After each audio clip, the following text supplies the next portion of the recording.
Prince was trying to warn us, not just about music rights or who owns what, but about something way deeper, something darker. And now, with everything coming out in Diddy's case, it all makes sense. Many thought he was just being dramatic. Turns out he was being real.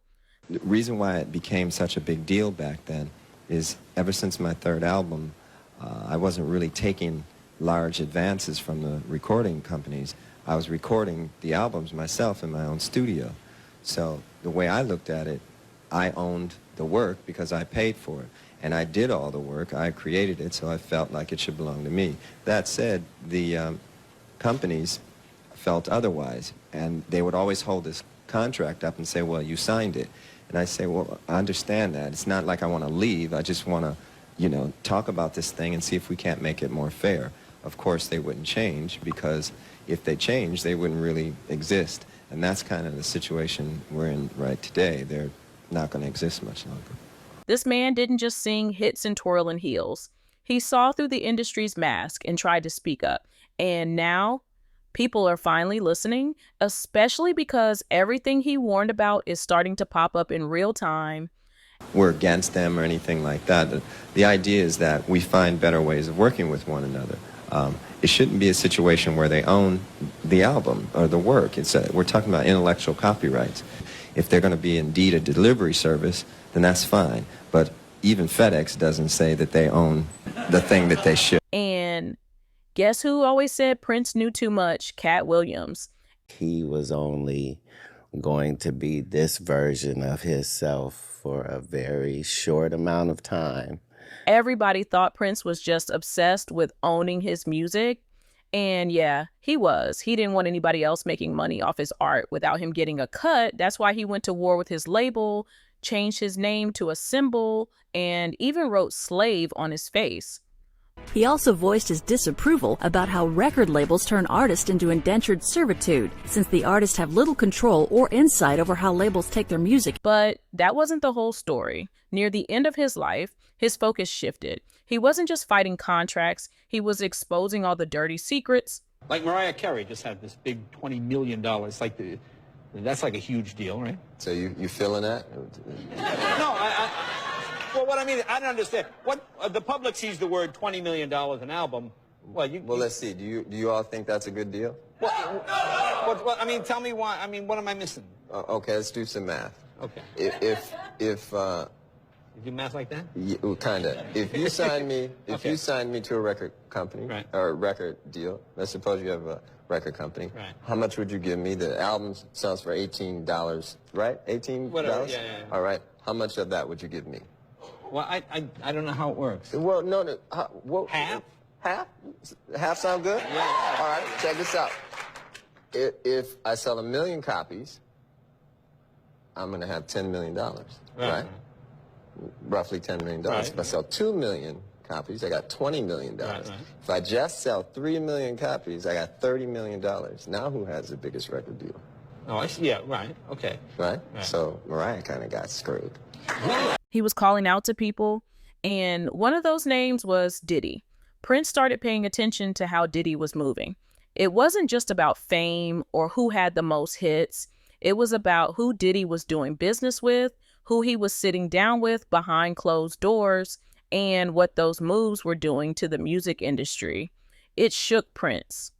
See, back in 2015, Diddy started getting close to Warner Music Group. Same Warner that once controlled every single note Prince ever recorded. These were the same people who refused to let him own his name. So imagine how it felt for Prince to see Diddy teaming up with them. It wasn't just business, it felt like betrayal. And it wasn't just about Diddy making deals. Prince believed Diddy was helping rebuild the same machine he spent his whole life trying to escape. According to some folks close to Prince, he thought Diddy was part of a bigger system. Not just one that controlled music, but one that controlled people. With money, with secrets, with pressure. It just seemed to me like he was never happy, because every time I would see him, he had achieved like 30 new things and had purchased like 100 new things. And still yet he was working like he didn't, you know? Yeah. And Kat said Prince pulled him aside and warned him about Diddy and Jay-Z. He allegedly said Prince had dirt, not just petty gossip, but the real stuff, the kind that could shut careers down overnight. You see, Diddy used to borrow Prince's house for his parties, and it is being said that Prince secretly recorded those parties and everything that happened in those parties, which is why Prince became a threat to Diddy. because we share certain things. Our connection was lyrics, musical lyrics, women, and cars. And those are the areas where he trusted my opinion on things. He didn't trust people. He even started recording his own parties, not for fun, but for protection. He wanted to know who came, what they did, and who tried anything shady. He was covering his back. Some say Prince had uncovered something big, that there were these private events in the industry where people got invited, then pressured, then trapped. Young artists would get lured in, given drinks, drugs, and then boom, someone's filming. And just like that, they're controlled. And guess what? Prince wasn't the only one hinting at it. Jaguar Wright said similar things. And Cat Williams, he kept talking even when people laughed him off. Prince wasn't laughing. Just before he passed, there were reports he turned down a business offer from Roc Nation, a company owned by Jay-Z. They allegedly wanted full access to his vault, music, footage, everything. Prince said no. Not long after, he was gone, found in an elevator in Paisley Park. The sad news was confirmed by Prince's publicist this morning. Quote, "It is with profound sadness that I am confirming that the legendary, iconic performer, Prince Rogers Nelson, has died at his Paisley Park residence this morning at the age of 57. They called it an accidental OD, but something felt off. This was a man who didn't even like taking pills. And right before he died, he tightened up everything. Security was strict, his circle was tight, he was watching everyone. Why? Because he knew something was coming. He was really health conscious. He was a vegan. He didn't abuse alcohol. I didn't know of him abusing drugs. He worked out, so, that also really concerned me because it made me think that, wow, so you mean you do all these things to take care of yourself and you die so young? It really That's what's so frightening to many people. It's so frightening. What about the androgynous? He had told people he was scared, not of death, but of certain people, powerful people. He talked about the parties, about how young artists were pressured to show up just to stay relevant. He hated that. He saw it happening and wanted to stop it. So what did he do? He created something else, his own kind of party. He called them 3121, and they were nothing like the usual Hollywood freak-offs. These weren't places where people got drugged or blackmailed. These were safe, creative, and private. Just artists vibing and being free. That made Prince a threat. To mark the release of his new album, 3121, Prince rolled down the hill from his Hollywood mansion to play a live show at Tower Records on world-famous Sunset Boulevard. See, while other big names were throwing wild parties where people got trapped, Prince was doing the opposite. He was protecting people. And that didn't sit well with those in control. When word started spreading that Prince's parties were the real safe space, it started pulling the veil back on what was really going on in the other circles. It exposed something. Cat Williams said those 3121 parties weren't just for fun. They were Prince's way of fighting back, giving people another option. And that's what made him dangerous. Because the more people showed up at Prince's place, the fewer people were going to the industry's freak shows.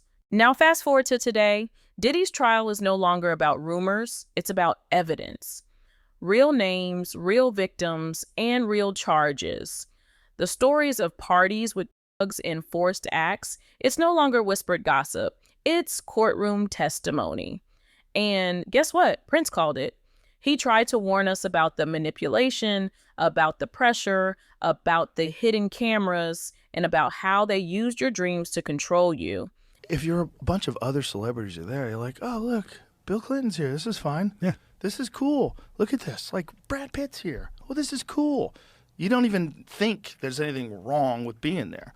Meanwhile, you're getting up and filmed. And then they're passing out punch. have some punch, Aaron.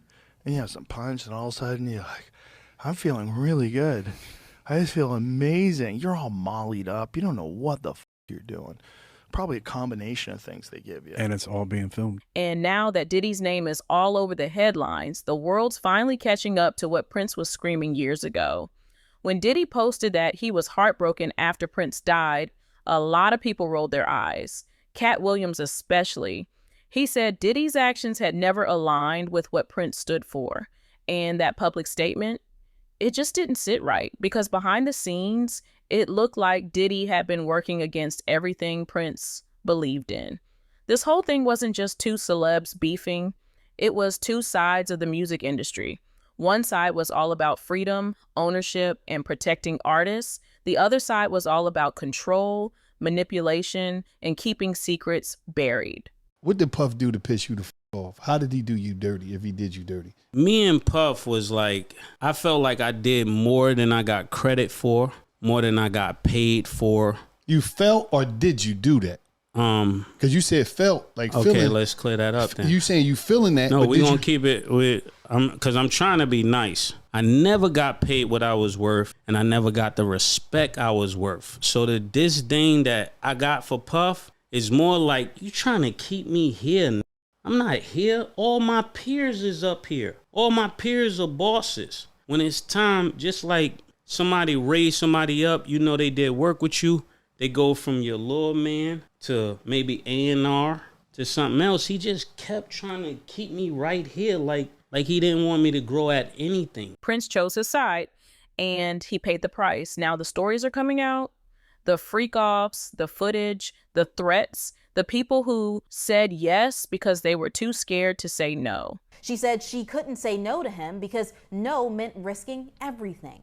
Testifying, quote, I couldn't tell him no about a sandwich. I couldn't tell him no. And through it all, Prince's voice keeps echoing louder. He didn't just make music, he left a warning in his interviews, in his lyrics, and in how he moved. He saw the machine, and he tried to pull the curtain back. People used to say Prince was paranoid, that he was being extra, that he was just mad about his masters. But now, people are realizing he wasn't paranoid.